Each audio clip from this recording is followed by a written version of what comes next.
At midnight, she knocked on my door, her eyes searching, her voice barely above a whisper. I couldn't sleep without you. In that moment, everything changed. It was one of those rare evenings when everything seemed to slow down, where the world outside felt 1,000 miles away, and the weight of the day finally started to ease. The kind of night where you could hear the soft rustle of the leaves outside the window, and the distant hum of the city felt more like a lullaby than the usual constant buzz. I sat back in my worn-out armchair, the one I had inherited from my parents, and allowed myself to sink into the quiet. The apartment, though small and a bit cramped, always felt like a refuge, my own space to breathe, think, and sometimes to escape. The dim light from the bedside lamp cast soft shadows across the room, the golden hue mixing with the cool night air coming in through the slightly ajar window. The cool breeze carried a hint of rain.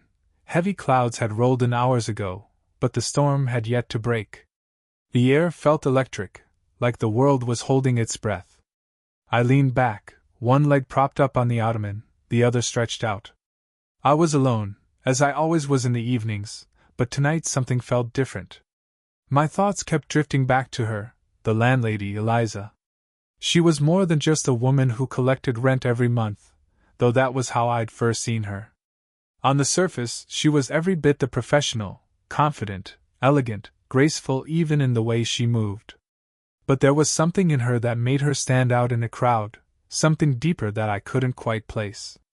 Eliza was in her early 40s, yet she carried herself with a poise that felt timeless, the kind of woman whose presence seemed to settle the space around her, even when she wasn't saying anything.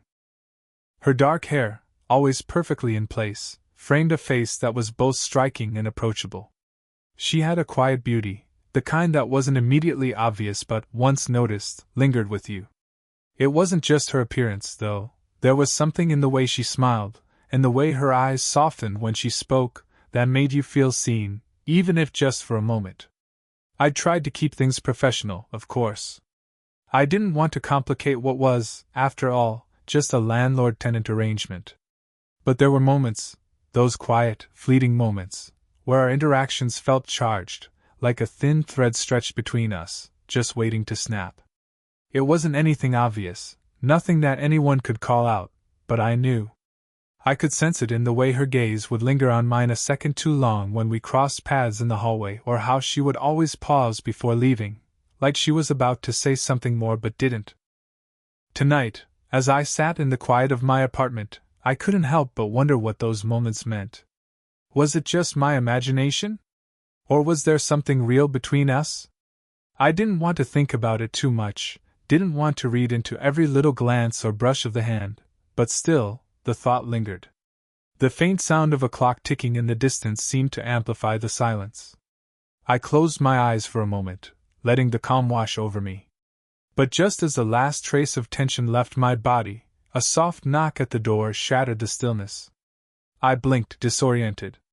It was late, too late for any normal request, too late for anything that could easily be explained away. I stood, hesitating for a second. My heart quickened for reasons I couldn't fully grasp, and as I walked to the door, I found myself wondering, was it her?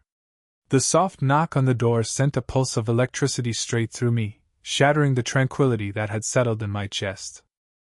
I froze for a moment, standing at the threshold of the quiet, dim-lit room. My mind raced. It was far too late for any ordinary reason.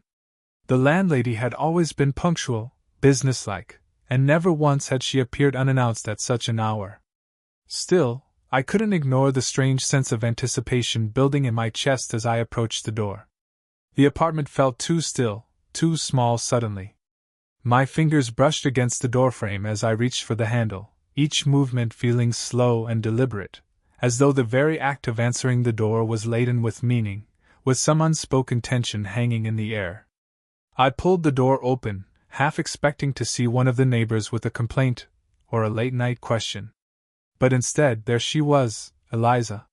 She stood in the hallway, bathed in the soft glow of the overhead light, her dark hair tumbling over her shoulders in a way that was both effortless and elegant. She wore a robe, deep navy, the fabric clinging slightly to her frame, the soft folds of it revealing just enough of her silhouette to make the moment feel oddly intimate. It wasn't the sort of attire I'd ever seen her in before. For a second, I thought maybe I was dreaming. The stillness of the night, her unexpected appearance, it all felt surreal. But it wasn't the appearance itself that threw me off. It was the way she looked at me. Her eyes weren't the usual calm and composed gaze I was used to. They were wide, slightly anxious, and searching, as if she was looking for something I wasn't sure I could give. And the way she stood, with her body angled just slightly towards me, her weight shifted onto one hip, that wasn't something I could easily ignore. The usual professional distance that defined our interactions seemed to be slipping away, replaced by something more uncertain, something that left us both suspended in the moment. She cleared her throat softly before speaking, her voice lower than usual, just a little bit softer, almost as if she didn't want to disturb the quiet of the night. "I couldn't sleep without you." The words hit me like a wave, unexpected and yet not entirely unwelcome. My heart stuttered in my chest, and I stood there for a moment, unable to respond immediately. My mind raced, trying to process the significance of what she had just said. Was this a joke? A mistake? But no, her gaze wasn't playful, nor was it apologetic. There was something in her eyes, something genuine, even vulnerable, that made my own breath catch in my throat. She shifted slightly on her feet, and I noticed her hand, almost unconsciously, reaching for the doorframe beside her, as if the world was suddenly a little bit unsteady, just like me. She didn't look uncomfortable, but there was a subtle hesitation in her movements, like she was unsure how to proceed, unsure what was expected of her, or maybe what she wanted. For a brief moment, I thought of closing the door. Just an instinct, something to protect us both from whatever this was about to become. But I didn't. I couldn't. The silence between us stretched, heavy with unspoken words and emotions neither of us was prepared to voice. And in that silence, something shifted. I could see the fine tremor in her fingers, the way her chest rose and fell with each breath. She was standing in front of me, yet in some way, it felt like we were both stepping into the unknown. I opened my mouth to speak, but no words came. How could I say something that would make sense of this moment? How could I ask her if she was really here, standing in my doorway, admitting something that could change everything between us? Instead, I stepped back slightly, an invitation to enter though my voice still didn't work. My thoughts collided with my body, urging me to act, to say something, but I remained still, unable to fully make sense of what was unfolding between us. And so, we stood there, suspended in the dim light of the hallway, unsure of where this fragile connection might lead. The air inside my apartment felt heavier once Eliza stepped across the threshold. She moved with the same quiet grace I'd always admired, but now there was a subtle uncertainty to her actions, an unspoken tension that settled between us like a tangible thing. The soft click of the door closing behind her was the only sound breaking the silence, and even that felt almost too loud in the stillness of the room. I gestured to the couch, my voice betraying a slight edge of hesitation. "Would you like to sit?" I asked, my words careful, as if any movement could shatter the delicate thread connecting us. She nodded, but her eyes didn't leave mine, her gaze steady, intense in a way that made my heart beat a little faster. She lowered herself onto the couch, sitting with a grace that seemed effortless, but I noticed the way her fingers curled tightly around the hem of her robe, a small, nervous gesture that caught my attention. Her body language wasn't as confident as I'd grown accustomed to. She seemed to be in search of something, some kind of reassurance, maybe, or even just a moment of quiet company. The space between us felt suddenly too close, yet too far all at once. I took a seat in the armchair opposite her, the distance between us like a bridge I wasn't sure I wanted to cross, but that was too narrow to ignore. My eyes lingered on her, taking in the subtle details I hadn't allowed myself to notice before, the faint shadows beneath her eyes, the way her lips pressed together just slightly, as though she were holding something back. I wondered, not for the first time, how long she'd been carrying whatever weight she had. There was a strange stillness in the room, a charged quiet that neither of us seemed to know how to navigate. I could feel the pull between us, the tension that had been growing in the small moments we'd shared over the past few weeks, now rising to the surface. Her presence was all-encompassing, her eyes flicking briefly to the floor, then back to meet mine, like she was trying to read me, to find something unspoken in the way I held myself. I didn't mean to disturb you," Eliza said, her voice soft, almost hesitant now. "But I couldn't sleep. I kept thinking, and then—" She paused, her breath catching as she searched for the right words. "And then I realized it was because you were in your apartment. I don't know why, but I couldn't shake the thought that I didn't want to be alone tonight."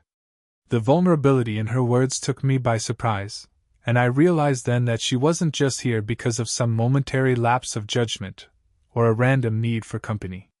No, she was here because there was something deeper, something that had been quietly simmering beneath the surface for both of us. I hadn't imagined it after all. There was something between us, a connection neither of us had been willing to name until now. I swallowed, my throat suddenly dry as I looked at her, at the way her shoulders seemed to relax just slightly, as though a weight had been lifted by her admission. I wanted to respond, to tell her that I understood, that the nights were just as quiet for me, but words felt inadequate. What could I say that would capture the sudden intimacy in the air? How could I express that I had sensed the same thing? That my thoughts had been tangled up with hers for days now, perhaps longer? Instead, I simply nodded. "I get it," I said, my voice low. "Sometimes it's the silence that's too loud."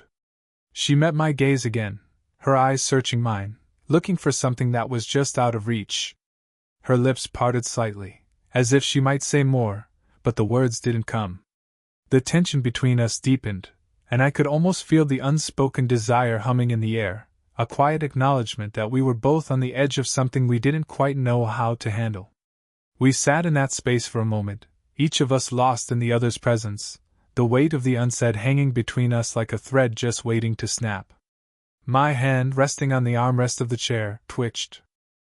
It took all of my self-control not to reach out and touch her, not to bridge the gap between us with something simple, like a hand on her arm, a gesture that would have spoken volumes about what I was feeling. But I held back. She was still the woman who owned this building, still my landlady. Wasn't I just imagining all this? And yet, as her eyes flickered to my hand, I felt an unspoken invitation. It was in the way she didn't pull away, the way her gaze softened, waiting, almost as though she, too, was afraid to break the delicate thread between us.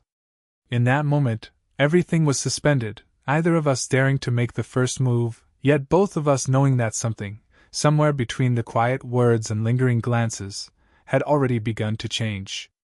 After a few minutes of quiet tension, Eliza shifted slightly on the couch, her fingers tracing the edge of her robe almost absent-mindedly.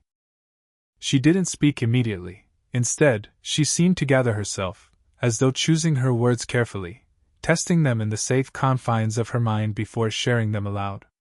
I watched her, mesmerized by the small, deliberate movements, the subtle arch of her neck as she glanced toward the window, the way her shoulders tensed for a brief moment before relaxing again. In her silence, there was a story I was desperate to hear. Finally, she spoke, her voice softer now, tinged with something I hadn't noticed before, vulnerability. "You probably don't realize it," she began, her gaze dropping to her hands, "but I've been living alone for a long time. I've gotten used to it, comfortable in my routines, but lately it's felt heavier somehow. The nights feel longer. The silence sharper." I nodded slowly, feeling an ache of empathy. I could relate in ways I hadn't admitted to anyone, not even to myself.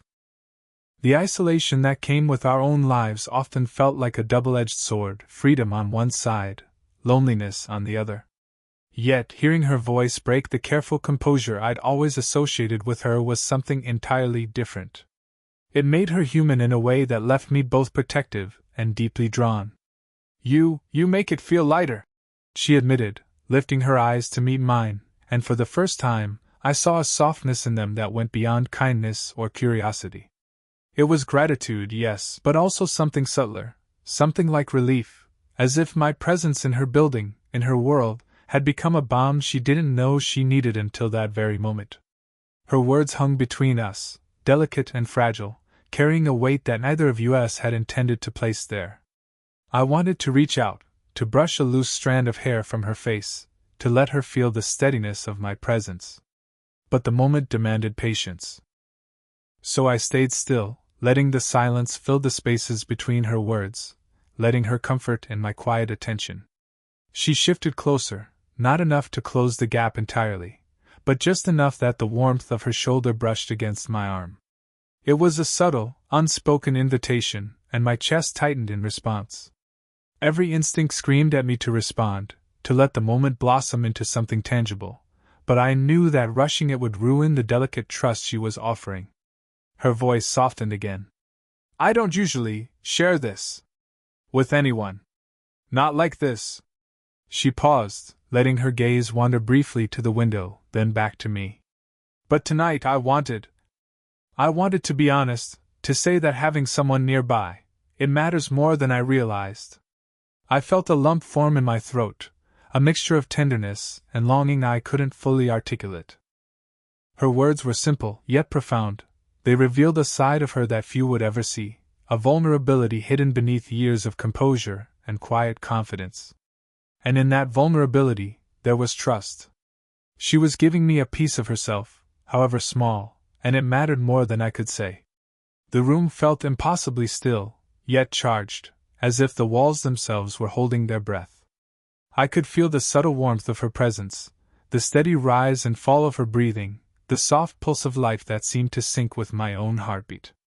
And in that quiet, fleeting moment, I realized that the thread between us, the one we'd both been skirting carefully, was becoming stronger, not through grand gestures, but through honesty, through the willingness to show the parts of ourselves we often keep hidden.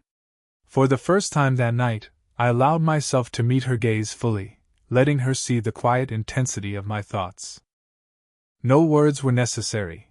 The shared understanding between us was enough. We were two people, standing on the edge of something unspoken yet undeniable, bound by a fragile but growing intimacy that promised more than either of us dared to name. The conversation gradually faded, leaving behind a silence that felt heavier than any words could carry. We were no longer merely landlady and tenant.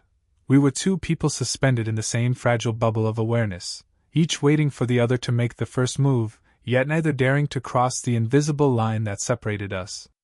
Every small gesture, every shift of her body, every tilt of her head, seemed amplified in the quiet of the apartment, charged with an intimacy that neither of us could fully articulate.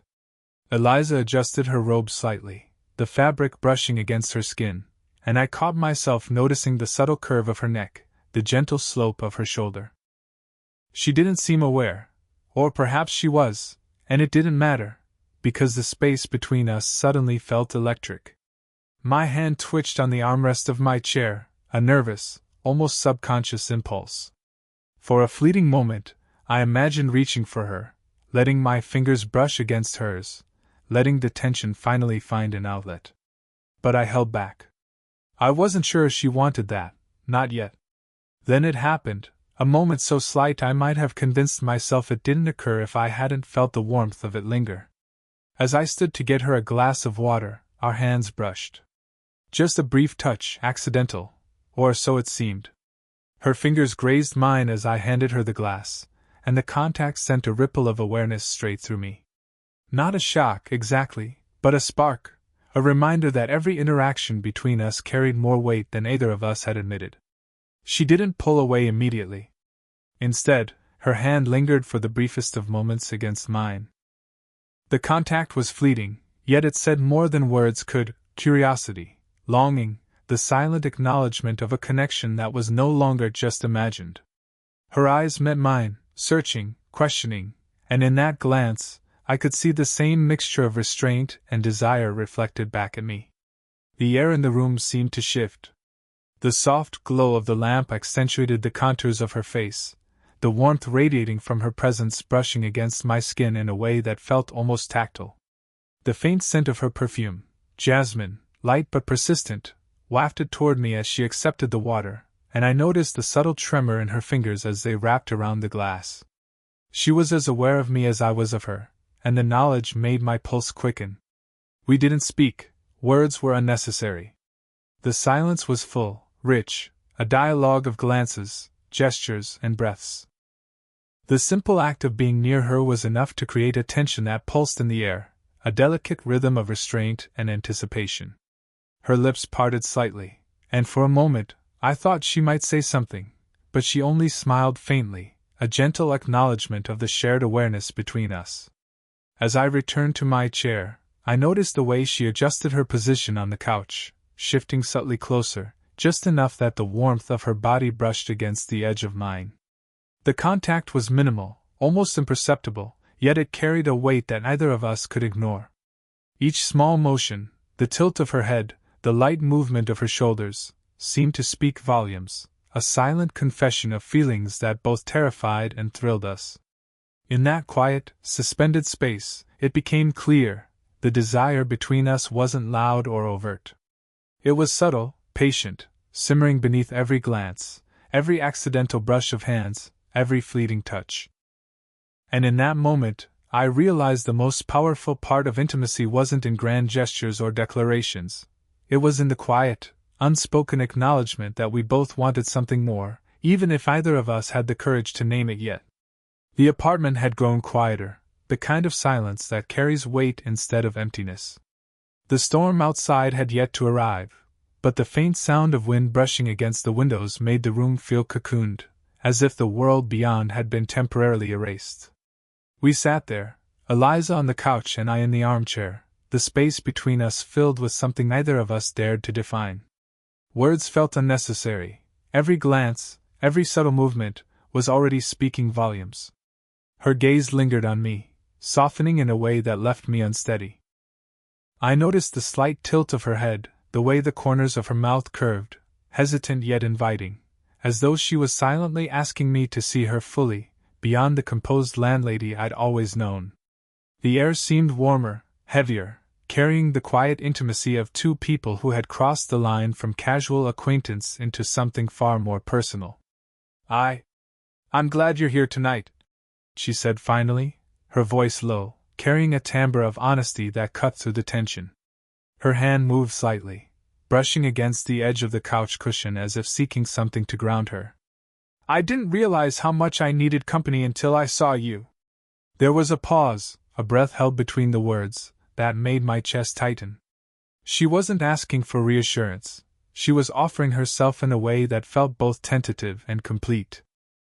I felt a lump in my throat, and the words I wanted to say, how long I had imagined this, how the thought of her occupied my quiet moments, seemed too fragile to voice. Instead, I shifted slightly, leaning forward in my chair, and offered her my presence, letting my silence convey what my voice could not. The small act, the subtle movement closer, the tilt of my body toward hers, was enough to create a bridge between us, unspoken yet undeniable. Her fingers twitched lightly as she reached for the throw pillow beside her, then hesitated, leaving the pillow in place. The motion was simple, almost meaningless, yet I noticed the way her shoulder brushed against my arm as she moved. The contact was brief but charged, a quiet acknowledgement of the connection neither of us had named. My skin tingled where hers had brushed mine, not from desire, but from the intimacy of proximity, the shared vulnerability in the quiet of the room. I don't usually let people in like this, she admitted, her voice barely above a whisper.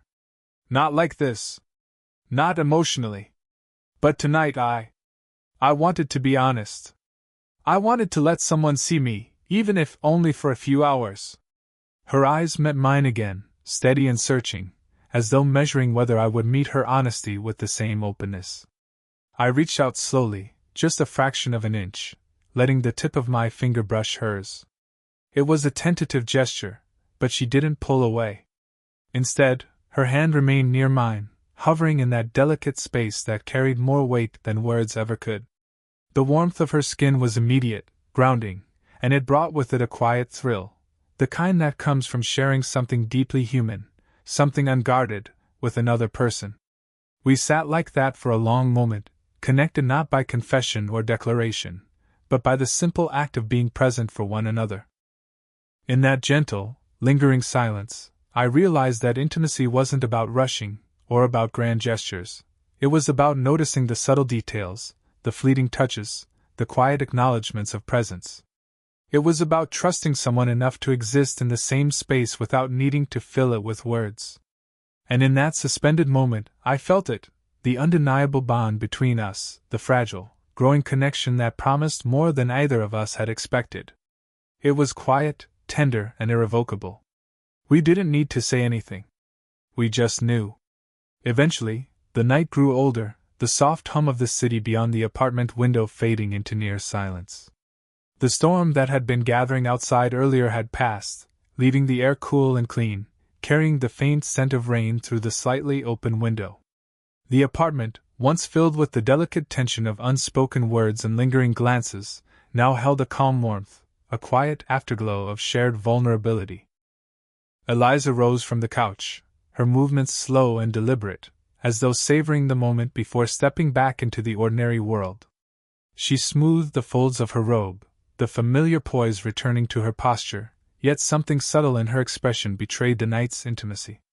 There was a softness in her eyes, a quiet acknowledgement of what had passed between us, and I felt it mirrored in the tension that lingered in my own chest.